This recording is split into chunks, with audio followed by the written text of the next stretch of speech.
Halo pemirsa JBR TV, dari Sabang sampai Merauke, dari Miangas hingga Pulau Rote. Bertemu kembali dengan saya Ladiantri Arfiani dalam program Kominfo Newsroom.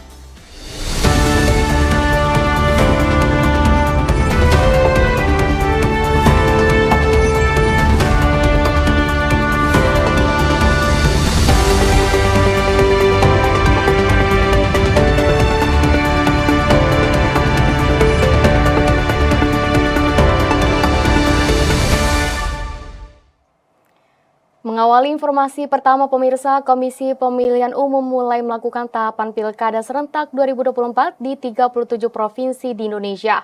Ketua KPU Hasyim Asyari menyatakan bahwa Pilkada serentak 2024 hanya diikuti oleh 37 dari 38 provinsi, karena daerah istimewa Yogyakarta tidak melakukan Pilkada langsung.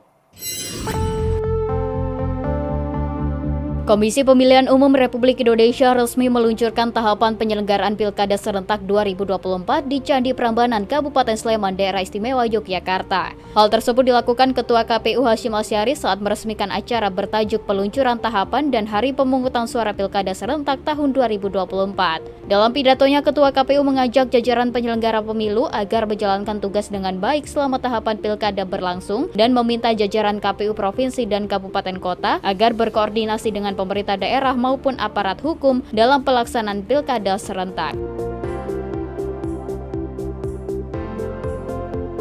Pilkada serentak 2024 yang akan dilakukan pada 27 November 2024 hanya diikuti 37 dari 38 provinsi, sebab daerah istimewa Yogyakarta tidak melakukan Pilkada langsung. Hal tersebut tertulis di dalam Undang-Undang Nomor 13 Tahun 2012 tentang Keistimewaan Daerah Istimewa Yogyakarta yang mengatur mengenai pengangkatan gubernur dan wakil gubernur DIY yang tidak dipilih melalui pemilihan umum, namun melalui proses pengukuhan.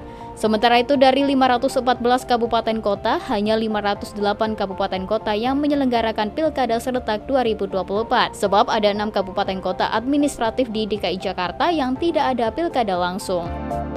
Adapun tahapan Pilkada 2024 diantaranya pada tanggal 27 Februari hingga 16 November 2024, pemberitahuan dan pendaftaran pemantau pemilihan. 24 April hingga 31 Mei 2024, penyerahan daftar penduduk potensial pemilih. 5 Mei hingga 19 Agustus 2024, pemenuhan persyaratan dukungan pasangan calon perseorangan. 31 Mei hingga 23 September 2024, pemutakhiran dan penyusunan daftar pemilih. 24 hingga 26 Agustus 2024, pengumuman pendaftaran pasangan calon. 27 hingga 29 Agustus 2024, pendaftaran pasangan calon. 27 Agustus hingga 21 September 2024, penelitian persyaratan calon. 22 September 2024, penetapan pasangan calon. 25 September hingga 23 November 2024, pelaksanaan kampanye. 27 November 2024, pelaksanaan pemungutan suara. Dan 27 November hingga 16 Desember 2024, yakni penghitungan suara dan rekapitulasi hasil penghitungan suara. Pemirsa, program magang ke luar negeri akan tetap dilakukan dengan perbaikan regulasi. Hal tersebut dikarenakan banyaknya manfaat yang bisa didapat oleh pelajar mahasiswa dengan mengikuti program magang ke luar negeri.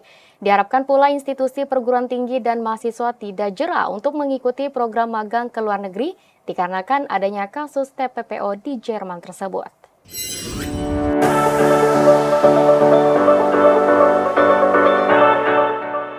Usai adanya kasus TPPO dengan modus magang mahasiswa ke Jerman kini mendapatkan perhatian dari pemerintah, dalam hal ini Kemenko PMK.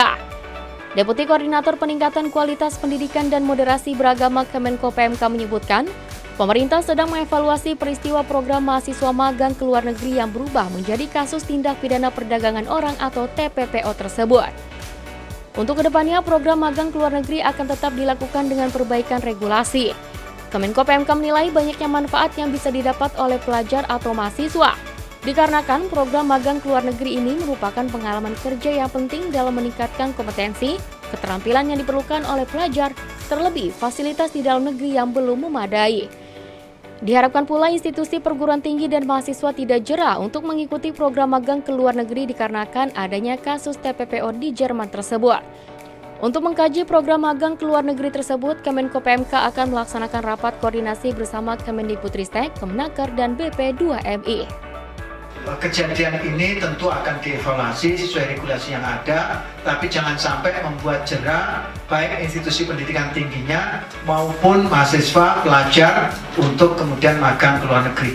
Nah, itu yang penting, menjadi garis penting sehingga semangat untuk mendapatkan pengalaman tetap harus kita dorong dengan tentunya nanti regulasi yang yang bisa kita berikan supaya benar-benar tujuan dari kampus Merdeka Belajar ini benar-benar tercapai dengan baik.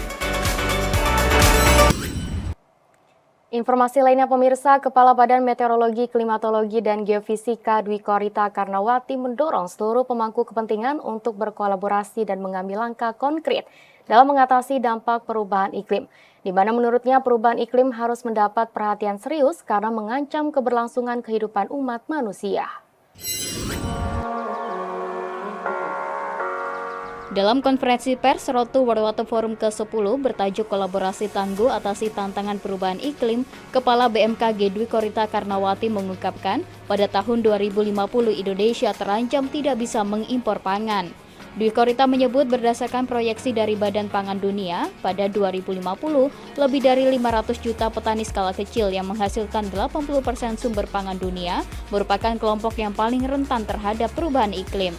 Melalui peta global yang dipaparkan, peta Indonesia berwarna orange yang artinya ketahanan pangannya di tahun 2050 tergolong mengalami gangguan.